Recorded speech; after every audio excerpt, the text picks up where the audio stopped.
Why did you take the decision to pile the bodies on top of each other in a freezer? What do you mean? Why did you do that? Well, I only had one deep freezer. I mean, take the decision to pile the bodies on top of each other. Where was she gonna go? How did you conceivably sleep at night? I slept well. Can you imagine? Talking about You want to talk about your surviving children, though, Mitchelle? You didn't ever consider turning yourself in? If my son told me that he did not want me to go after what happened with Stephen, after I killed son, do you really think I was about to turn myself in because of her? Hell no. No.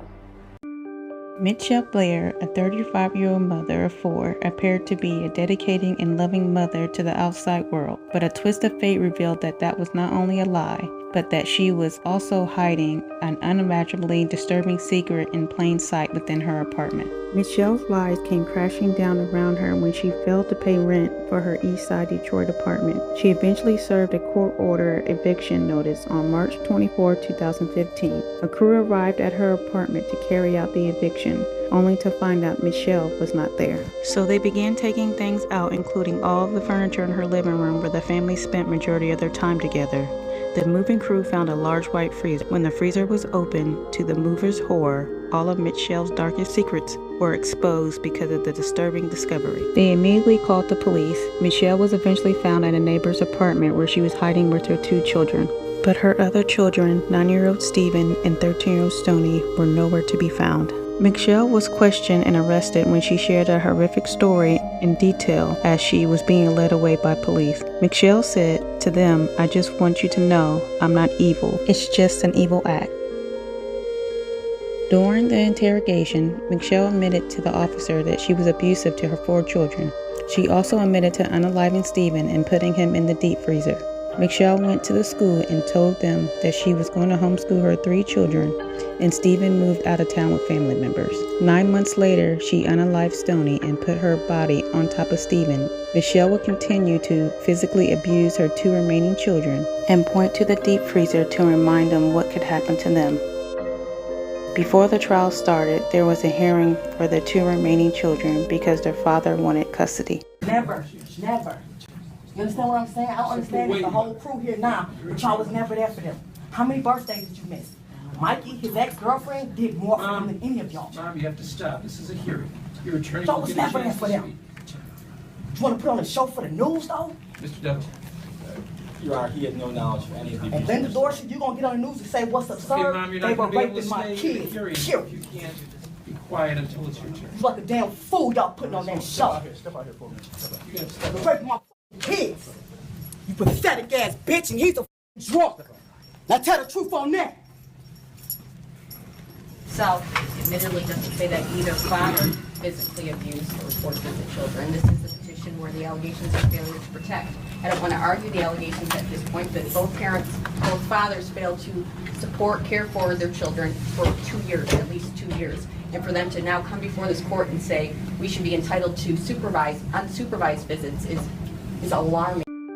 The fathers did not get custody of their children. Their 2 remaining children were placed into the care of their aunt. During the trial, Michelle goes into graphic detail of what happened to Stoney and Stephen. Tell me what happened to Stephen. I came home one day, my daughter, my oldest, met me at the door, and she's like, "Mom, come see what he's doing with his dials." And I'm like, "What is he doing?" He was making one dial, his little wrestle man, hump on top of the other. You know, I'm like, "Why was you doing that?" I said, "Anybody ever do this to you?" He said, "No." I said, "Then why are you doing that?" And he said, "Yes, Stephen did." And I was like, so this is the first I'm hearing about that, period. This was 9 months before Stoney. Okay, Stoney wasn't downstairs, and she was always in the background. I wish to God I had questioned everybody together, but I didn't. Would you say this was around August 30th, 2012? No, this was before August 30th. August 30th is when he died. Okay. This was maybe a week and a half. Before he died? Yes. Okay. So that, telling you that set off some action? Yes, I went upstairs because Stephen was upstairs in his room. And I went upstairs and I said, "Stephen, you said you was humping on him." And then Stephen stood up and he looked at me, and right then I could tell something was wrong in his face because he was just like this. Any normal kid, I know my kid would have been like, "What?" That's not what he did. He stood up and looked at me like he done lost his mind. okay? And it just, hearing that from him had me up in my head, period. But I asked him, I said, Stephen, tell me the truth. Was you humping on? He said, yes, but that was all. And I said, did you hump on him with your underwear off? He said, no. You yelled out, yes, he did. And I just remember going in the hallway, walking back and forth, like, and I walked back up and I was like, you your brother? You get what I'm saying? You your brother. So I'm looking at them too. I'm looking at them like, what? I can't understand. So I start punching Stephen. You know, I'm like, what the are you doing to him? I just start asking him questions.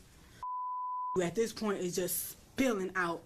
He's just spilling out. And Mom, and he's doing like this, and he do this thing almost every night.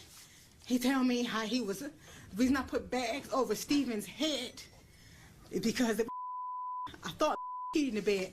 My son was never a bedwetter. Didn't know it was Stephen waking up every morning, pissing on like he was a damn piece of okay?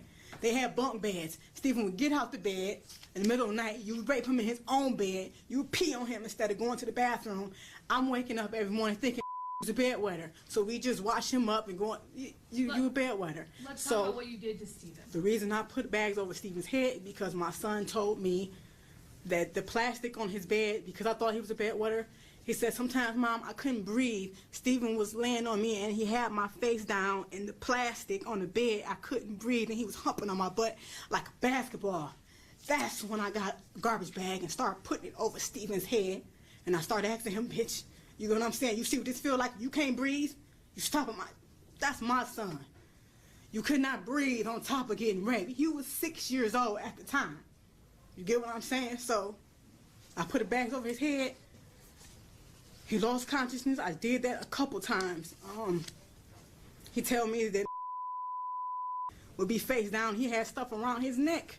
So I grabbed Stephen and I grabbed a belt and I put a belt around his neck and I lifted him up like, do you like how this feels, being choked with a belt? So I dropped him. I held him up until he lost consciousness as well. You were intending to... No, I did not intend to kill Stephen. No, I'm not... Listen to my question. You were intending to inflict serious physical harm, but not kill him. Definitely. Okay. Did you also punch him? Yes, I did. Multiple also kick times. him? Yes, I did. Okay. You talked about choking him. Did you also burn him? Yes, I did. Okay, how did you do that? Hot water, scalding hot water. In our bathroom, the hot water gets extremely hot. So, his private area, I stood him in the bathtub naked.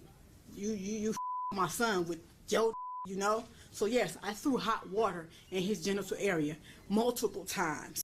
Mitchelle continued to abuse Stephen for 2 weeks until he succumbed to his injuries. Mitchelle never witnessed any abuse between her children. In the custody hearing, the youngest son contradicts everything she says. What did you do to Stony Blair that makes you guilty of premeditated murder? She raped my son. I intentionally killed her. How did you do that? Starting from the beginning, when I found out about what Stony was doing, it was 9 months later after finding out about Stephen. So for the whole 9 months we were in the house, she was still raping my child.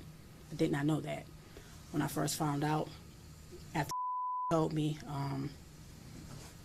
I took a minute because I was not understanding, you know, what was, that she did that to him. But I repeatedly punched her. On many occasions, my son, I told him to tell me every single thing she did to him. So as she was telling me, he was telling me more and more things that she did. I assaulted her every time he told me what she did to him. By assault, I mean I punched her. I have put a bag over her head till she lost consciousness. I threw hot water on her, scalding hot water from the faucet. Did you hit her in the head with a wooden Yes, stick? I hit her on her head multiple times, over and over. Was that shortly before she died? That was actually days before she died and the day she died. Okay. I hit on her back. It's like with her tailbone. I kicked her.